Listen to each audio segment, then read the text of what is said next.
संसदेमध्ये गोंधळ घातल्याप्रकरणी गेल्या 3 दिवसांमध्ये 141 खासदारांचं निलंबन करण्यात आलं। यामुळे मुळात खासदारांचं हे निलंबन म्हणजे खरोखर शिस्तभंग आहे की विरोधकांची मुस्कटदाबी असा प्रश्न आता उपस्थित होतोय।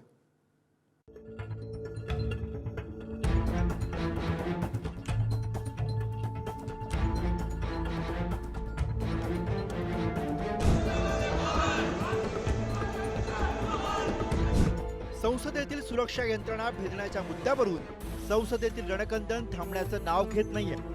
केंद्रीय गृहमंत्री अमित शहा यांनी संसदेत निवेदन करावं या मागणीसाठी विरोधक ठाम आहेत। यासाठी सलग दुसऱ्या दिवशी लोकसभेत विरोधकांनी आक्रमक पवित्रा घेतला। त्यामुळे लोकसभेच्या आणखी 49 खासदारांचं निलंबन करण्यात आलं। निलंबित झालेल्या खासदारांमध्ये महाराष्ट्रातील सुप्रिया सुळे आणि अमोल कोल्हे यांचा समावेश आहे। केंद्रीय मंत्री अर्जुनराम मेघवाल यांनी खासदारांच्या निलंबनाचा प्रस्ताव हा लोकसभेत मांडला आणि तो मंजूर झाला।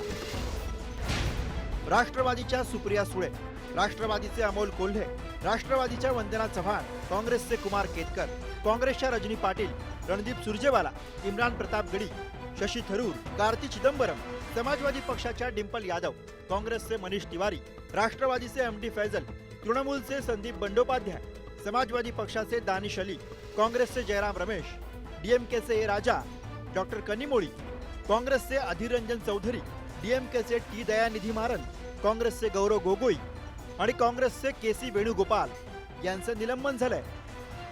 सरकारच्या विरोधात जे काही गोष्ट जाईल, जर ही बोलायचीच नाही असं असेल तर हे दुर्दैवानं म्हणावं लागतं। आज रशियाच्या ज्या बातम्या वाचण्यात येतात, चीन विषयीच्या ज्या बातम्या वाचण्यात येतात, त्याच दिशेने तर आपल्या देशाची वाटचाल करायची असं सत्ताधाऱ्यांनी ठरवलं नाही ना, हा प्रश्न निर्माण होतो। याचाच अर्थ सरकारला चालूच द्यायचं नाहीये। म्हणजे जर सुरक्षेमध्ये त्रुटी राहिली तर माननीय गृहमंत्र्यांनी येऊन त्याविषयी स्पष्टीकरण देणं, यामध्ये काय नेमकी अडचण आहे हे स्पष्टीकरण लवकर झालं असतं तर कामकाज सुरू राहिलं असतं तर हे प्रश्न मांडता आले असते।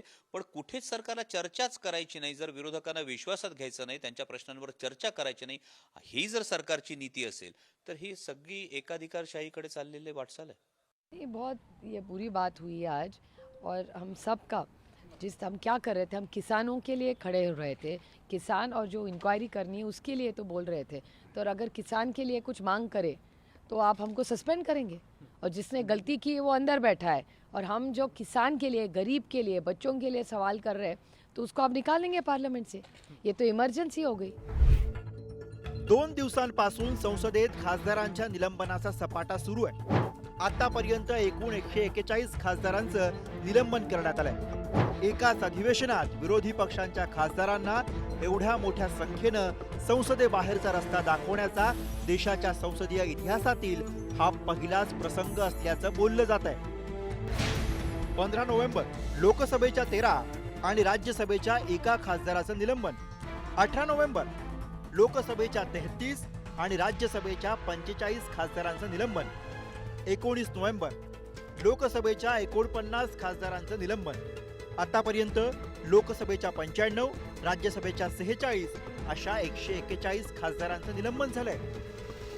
आज आप हेड करते हो एक देश को, आप आश्वस्त कर सकते हो पूरे देश को, ये करना जरूरी था। और उसके ऊपर अगर ऑपोजिशन में जायज मांग थी, आप लोकतंत्र में मानते हो तो लोकतंत्र के हिसाब से ही उन्होंने मांग की थी, उसमें वो मुकर गए। और उसके ऊपर स्पीकर और राज्यसभा के भी स्पीकर, उन्होंने जिस तरह से इतने सांसदों को आज सस्पेंड कर दिया है, ये फ्री इंडिया में, लोकतंत्र में इतना बड़ा धक्का पहली बार आया। ये बहुत ही दुर्भाग्यपूर्ण है एक डेमोक्रेसी सेटअप के लिए।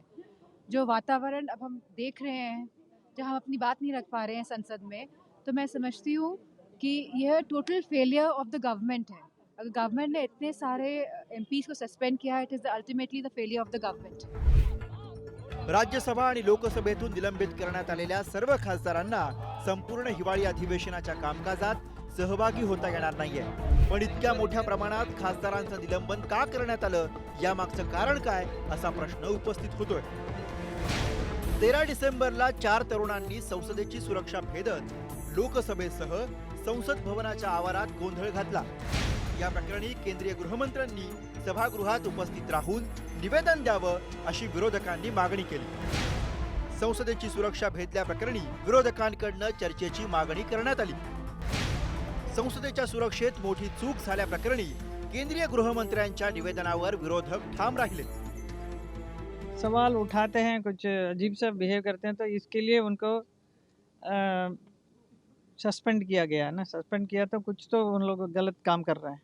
So according to parliament rules करना चाहिए काम, वो नहीं करते हैं तो निकल सस्पेंड किया. तो इसमें कोई गलत बात तो नहीं है, सही है. विपक्ष ने ना ये गलत परंपरा की शुरुआत कर रखी है. हर बार किसी ना किसी एक नाम को लेकर जिद पे अड़ जाना कि भाई जब तक ये नहीं आएंगे. पिछली बार प्रधानमंत्री का नाम था, कभी गृह मंत्री का होता है, कभी रक्षा मंत्री का, कभी वित्त मंत्री का. ये नई परंपरा की शुरुआत है. 4 तरुण लोकसभा सभागृहात घुसल्यानंतर संसदेच्या सुरक्षेचा मुद्दा ऐरणीवर आलाय. त्यामुळे या संवेदनशील विषयावर सभागृहात चर्चा व्हावी अशी विरोधकांची मागणी गैर नाही. सत्ताधाऱ्यांनी विरोधकांच्या प्रश्नांची उत्तरं दिली पाहिजेत, पण असं करताना संसदेचे नियम पायदळी तर तुडवले जात नाहीत ना, याकडे लक्ष वेधलं पाहिजे. लोकशाही कार्यप्रणालीत संसदेचं कामकाज सुरळीतपणे पार पडणं हे फार आवश्यक आहे, पण दुर्दैवानं तसं होताना दिसत नाहीये. संसद चालवण्यासाठी सत्ताधारी आणि विरोधक या दोघांची समान जबाबदारी असून यासाठी सामोपचाराची गरज आहे. शिवाजी काळेसह सूरज बोरावके, पुढारी न्यूज.